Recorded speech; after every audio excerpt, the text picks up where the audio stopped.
Okay, once every roast gets weighed as you saw, and then I log it. I keep track of everything I've done every month, week by week by week. I know how many roasts I've done. Some months and some weeks are busier than others, obviously. But I track every bean I do, so I know how much I'm roasting. I also log. These tabs actually show the different beans that I roast and different kinds that we have here at Sedona Coffee Roasters. But I actually log much of what happens during the roasting process.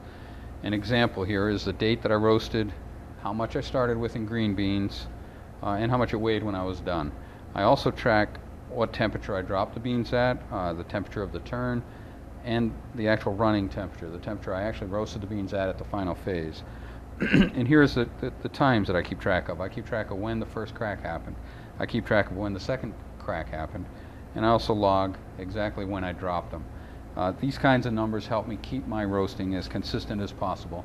And if the day ever comes when I let someone else roast for our shop here, they'll know exactly what they should be doing as well.